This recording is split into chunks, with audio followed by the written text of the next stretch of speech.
देखिए ये डिबेट ही ना हो रही होती अगर पार्लियामान को कहा गया है कि यहाँ के उससे बेतौकीर किया गया है, तो पार्लियामान शायद तौकीर के उस मनसब पर फाइज नहीं है, इसलिए हम ये बहस कर रहे हैं। अगर उस मनसब पर फाइज होती तो जो भी वो अपॉइंटमेंट करती उसको तस्लीम किया जाता और कहा जाता कि बिल्कुल ज़बरदस्त ये जो है वो तकर्रुर किया गया है किसी भी जज का, या उसको एलिवेट किया गया है या ट्रांसफ़र किया गया है। तो आपके ख्याल में ये क्यों पार्लियामान इतनी बेतौकीर की गई है, किसने की है, कौन इसका मुजरिम है? देखिए, पहले तो मैं चूंकि कानूनदान नहीं हूं और मुझे तो नहीं पता, लेकिन ये जो जुडिशल कमीशन की फॉर्मेशन है, ये साथ साहब से पूछें कि ये क्या है और इसमें किस पार्टी को कितने वोट हैं और कितनी उनकी क्या नाम है मौजूदगी है, तो आपको बात समझ आ जाएगी कि सब एक एंड पे कहाँ खड़े में सारे ही। और जो जज आपने रखवाए हैं, जो बेनिफिशियरी हैं, वो क्यों एक ऐसी तरमीम या उसकी तरफ जाएंगे जो आपके हक में नहीं होगी। और फिर तीसरी बात, बिल्कुल ठीक है कि पार्लियामेंट जो है वो सुप्रीम है और मैं बिल्कुल इस पर, क्योंकि वोट सबसे ज्यादा किसी भी जमहूरियत का अहम तरीन रुकन है, लेकिन जब कासिम सूरी की आती है वो, तो उसको क्यों हम नल एंड वाइड कर देते हैं और हम मौजूदा स्पीकर की बात को क्यों वो कहते हैं कि यही सब कुछ है। और जब मौजूदा स्पीकर एक प्रोटेक्शन ऑर्डर जारी करता है और ग्रेड 17-18 का एक अफसर उसे नहीं मानता, तो उस पर क्यों कोई रिएक्ट क्यों नहीं करता जी, अगर पार्लियामेंट सुप्रीम है। और सबसे आखिरी बात यह है, मैं चाहता हूँ मुजम्मिल भाई ज्यादा बात करें। मुजम्मिल साहब कुछ कहना भी चाह रहे हैं जी? नहीं, पहले मेरी बात कर लें, बड़ी देर से 17 मिनट से सुन रहा हूँ जी। तो मेरा सवाल यह है कि जो दुनिया की पार्लियामेंट जजेस को मुंतखब करती हैं, क्या वो पार्लियामेंट्स भी जाली मैंडेट से आई होती हैं? क्या वो पार्लियामेंट्स भी एक बेईमानी के सर पे बनी हुई पार्लियामेंट्स होती हैं?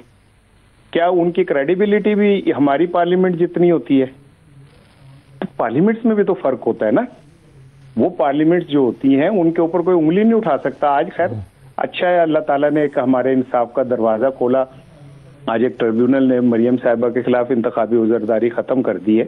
फैसले कर रही हैं अदालतें हमारी माशाल्लाह, और खुल डुल के कर रही हैं, बेहतरीन फैसले कर रही हैं। तो अगर हमारी अदालतें ऐसे ही करेंगी और हम एक जज कहेगा कि भी मैंने तो वो तो दस्तखत हमने तो कर दिए थे, फैसला कहा, तो कहते हैं ये फैसले का पता नहीं कहाँ है, तो कहते हैं ये क्या बात हुई। तो उससे आप अंदाजा कर लें कि ये निजाम और इसका माइंडसेट क्या है। जहां पे इनके हक में होगा पार्लियामेंट जिंदाबाद, नहीं होगा तो कासिम सूरी मुर्दाबाद, उस पर तो वो नहीं चाहिए। एक जुमला जी मुजम्मिल साहब और उसके बाद एक जुमला साजिद साहब। जी मुजम्मिल साहब। देखिए इशहार राना साहब, कासिम सूरी की जो रूलिंग थी वो पार्लियामेंट की रूलिंग नहीं थी।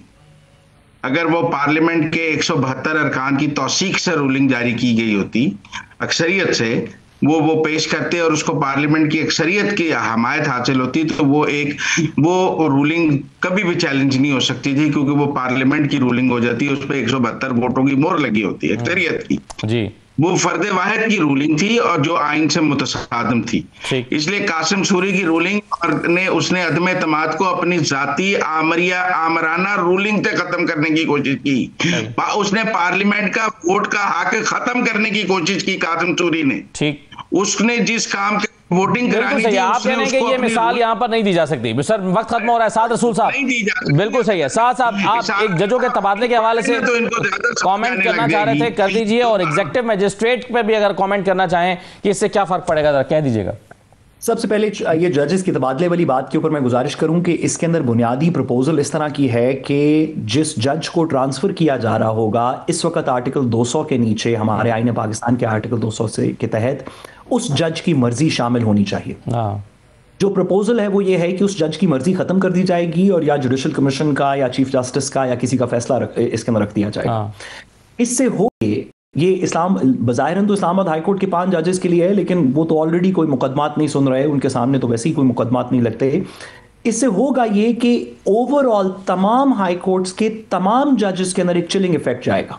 हर जज को पता होगा कि अगर मैं लाहौर में बैठा हूं या इस्लामाबाद में बैठा हूं या सिंध में बैठा हूं, कराची में बैठा हूं, तो अगर मैं कोई ऐसा फैसला करता हूं जिससे ताकत कोई नुकसान पहुंचता है, तो या हुकूमत वक्त को या निज़ाम वक्त को नुकसान पहुंचता है, तो निज़ाम वक्त के पास ये इख्तियार है कि वो आज तो मैं कराची बैठा हूं तो मुझे उठा के बलूचिस्तान भेज दें, और अगर मैं लाहौर में हूं तो मुझे लाहौर से उठा के किसी KPK में भेज दें, कहीं भेज दें। इससे इम्पैक्ट ये सिर्फ उन 5 जजेस इस्लामाबाद हाई कोर्ट के लिए नहीं, जो इम्पैक्ट ओवरऑल आप समझते हैं कि इससे जो इंडिपेंडेंस ऑफ जुडिशरी है उसको एक धचका लगेगा, आपकी राय ये है, जबकि मुज़म्मिल सरवरी साहब आपकी राय से इख्तलाफ करते हैं। ये बहरहाल डिबेट में दोनों के दलाइल, दोनों अतराफ के दलाइल आपने सुने हैं। ये नाज़रीन आज का प्रोग्राम था, तमाम मेहमानों का शुक्रिया, इजाज़त दीजिए, अल्लाह हाफ़िज़।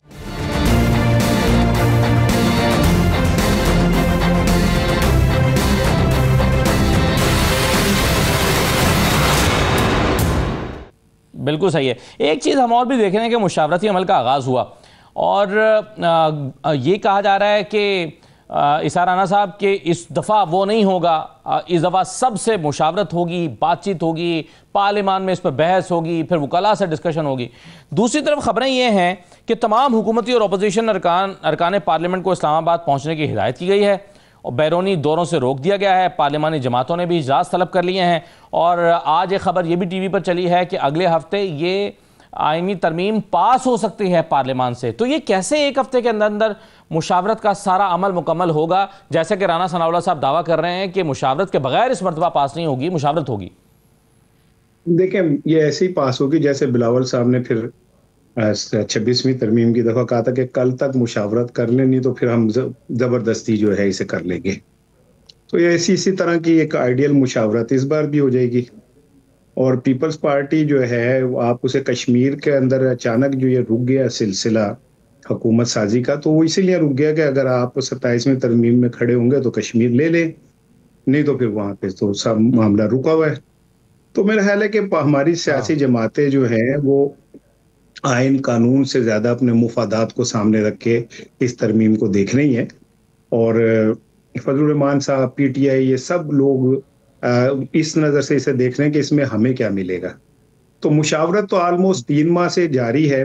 क्या मुस्लिम पीटीआई पीपल्स पार्टी को नहीं पता था कि 27वीं तरमीम आ रही है? और उनके तो जो चेयरमैन है उनके मुंह बोले बेटे ने सारी ये प्लानिंग की है। कहा जा रहा है कि ड्राफ्ट भी उनका ही है। तो ये कैसे मुमकिन है कि पीपल्स पार्टी को ना पता हो? फिर एक बेटे ने ड्राफ्ट बनाया था, दूसरे बेटे ने कल परसों से एक्सपोज कर दिया ट्वीट करके। तो ये मुशावरत का अमल सिर्फ 2 लोगों के लिए रह गया है, एक पीटीआई है और एक मौलाना फजलुर रहमान। बाकी कौन है जिससे मुशावरत करेंगे? और उनके पास, हुकूमत के पास, साद रसूल साहब बिल्कुल ठीक कह रहे थे कि अगर उनके पास 2/3 अक्सरियत है तो उनका हक है कि वो करा लें। तो बाकी लोगों को तो इसीलिए बीच में शामिल कर रहे हैं कि शादी के अंदर बहुत सारे रिश्तेदार होते हैं जिन्होंने करना कुछ नहीं होता, लेकिन वो जरा नजर आए वीडियो में तो होता है कि भाई शादी हो रही है, फूफा भी बैठा है, मामा भी बैठा है, खालू भी बैठा है।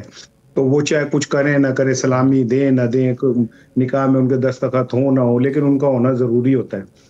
इसी तरह निकाह तय हो चुका है, शादी तय हो चुकी है, बारात तैयार है, लेकिन इस दफा वो सारे वो जो आप कह रहे हैं कि सबका आना जरूरी होता है, इस मरतबा मौलाना फजलुर रहमान साहब से मुशावरत का आगाज नहीं हुआ। पिछली मरतबा तो मरकजी नुक्ता निगाह ही मरकज़ निगाह इनफैक्ट वही थे मौलाना फजलुर रहमान साहब, और उनकी नींद पूरी नहीं हो रही थी। दिन में 4-4 मरतबा कभी कोई घर जा रहा है, कभी कोई घर जा रहा है, कभी रात को 2 बजे जा रहे हैं, कभी सुबह के 5 बजे जा रहे हैं। मौलाना फजलुर रहमान साहब की नींद पूरी नहीं हो रही थी। इस मरतबा उनको मुशावरत के अमल में शामिल ही नहीं किया गया। कोई बात नहीं है, अभी वो कल परसों जब ऐलान करेंगे कि वो पीटीआई के साथ शामिल होंगे नवंबर के आखिर में एहतिजाज में, तो उनसे मुशावरत शुरू हो जाएगी। कोई ऐसी बात नहीं है। वो जो दिल विल लेने का ढब जानते हैं, वो तरकीब वरकीब सब जानते हैं। तो कोई नहीं, उनको उनका ड्यू मिल जाएगा, आनिया जानिया जो मौलाना के लिए। मौलाना एक अच्छे इंसान है, सादा दिल आदमी है, आखिर में मान ही जाते हैं।